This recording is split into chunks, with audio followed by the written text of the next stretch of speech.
ఉన్న ఫలంగా కోట్లు సంపాదించాలి. ఉద్యోగం చేస్తూనే సెకండ్ ఇన్కమ్ ఉండాలి. పెద్దగా వర్క్ చేయకుండా డబ్బు సంపాదించాలి. ఇలాంటి మైండ్ సెట్ ఉన్న వాళ్ళను సైబర్ నేరగాళ్లు ట్రాక్ చేస్తున్నారు. ఈజీగా తమ వలలో పడిస్తున్నారు. అదనపు ఆదాయం సంగతి పక్కకు పెడితే ఉన్న డబ్బుని కాస్త దోచుకొని చెక్కేస్తున్నారు.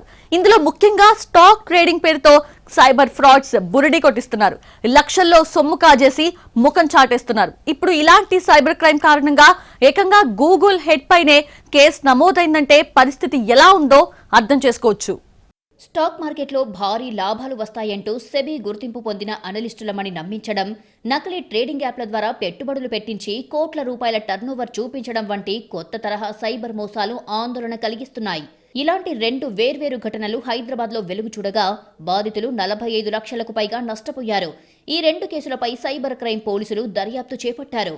గౌలిదొడ్డిలో నివసించే ఓ సాఫ్ట్వేర్ ఉద్యోగి 2022 నుంచి ఈక్విటీ ట్రేడింగ్ చేస్తున్నాడు. ఈ ఏడాది ఫిబ్రవరిలో stock wise .in, Salviton analytics, SV stock research, AV research సంస్థల ప్రతినిధులమంటూ కొందరు అతన్ని సంప్రదించారు. తాము సెబీ సర్టిఫైడ్ అనలిస్టులమని 97 నుంచి 100% వరకు లాభాలు వచ్చే స్టాక్ సూచనలు ఇస్తామని నమ్మించారు. బిలాల్, మయాంక్ పేర్లతో వాట్సాప్ కాల్స్ చేస్తూ తొలుత 20,000 చొప్పున పెట్టుబడి పెట్టించి స్వల్ప లాభాలు చూపించారు. దీంతో నమ్మకం పెంచుకున్న బాధితుడితో పలు విడతల్లో భారీ మొత్తాలు పెట్టుబడి పెట్టించారు. ట్రేడింగ్లో సుమారు 21 లక్షల నష్టం వచ్చిందని, ఆ నష్టాన్ని పూడ్చుకోవాలంటే మరింత పెట్టుబడి పెట్టాలని ఒత్తిడి చేయడంతో బాధితుడు అప్పులు చేసి మరో 10.84 లక్షలు పెట్టుబడి పెట్టాడు. చివరకు మొత్తంగా 37 లక్షలు నష్టపోయాడు. అనంతరం సెబీకి ఫిర్యాదు చేయగా 2.87 లక్షలు మాత్రమే తిరిగి రావడంతో తాను మోసపోయినట్లు గుర్తించి సైబరాబాద్ సైబర్ క్రైమ్ పోలీసులను ఆశ్రయించాడు. మరో ఘటనలో ఎర్రగడ్డకు చెందిన మాజీ ప్రభుత్వ ఉద్యోగి నీలం రాజు బాబా వరప్రసాద్కు వాట్సాప్ ద్వారా ట్రేడింగ్ పెట్టుబడులపై సందేశాలు వచ్చాయి. అనంతరం డేకో డైరెక్ట్ మార్కెట్ పేరుతో యాప్లో నమోదు చేసుకునేలా చేసే వ్యక్తిగత వివరాలు సేకరించారు.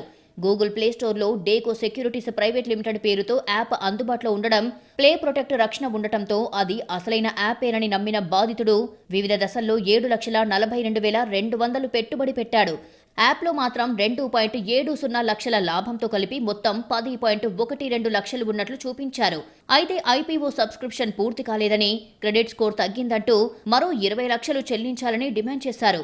డబ్బులు చెల్లించకపోతే ఖాతాను ఫ్రీజ్ చేస్తామని, పెట్టుబడి కూడా వెనక్కి ఇవ్వబోమని బెదిరించడంతో తాను మోసపోయినట్లు బాధితుడు గుర్తించాడు. ఈ ఘటనపై వాట్సాప్ గ్రూప్ అడ్మిన్లతో పాటు నకిలీ ట్రేడింగ్ యాప్ను గూగుల్ ప్లేస్టోర్లో హోస్ట్ చేసినందుకు గూగుల్ ఇండియా హెడ్ పైన నగర సైబర్ క్రైమ్ పోలీస్ స్టేషన్లో ఫిర్యాదు చేశారు. ఫిర్యాదు ఆధారంగా పోలీసులు కేసు నమోదు చేసి దర్యాప్తు చేపట్టారు. సైబర్ నేరగాళ్లు ఇటీవల సెబీ గుర్తింపు, ట్రేడింగ్ నిపుణులు, నకిలీ పెట్టుబడి యాప్లు, వాట్సాప్ గ్రూపుల పేరుతో ప్రజలను లక్ష్యంగా చేసుకుంటున్నారని, అధిక లాభాల ఆశ చూపించే అపరిచిత వ్యక్తులు లేదా యాప్లను నమ్మవద్దని సైబర్ క్రైమ్ పోలీసులు హెచ్చరిస్తున్నారు.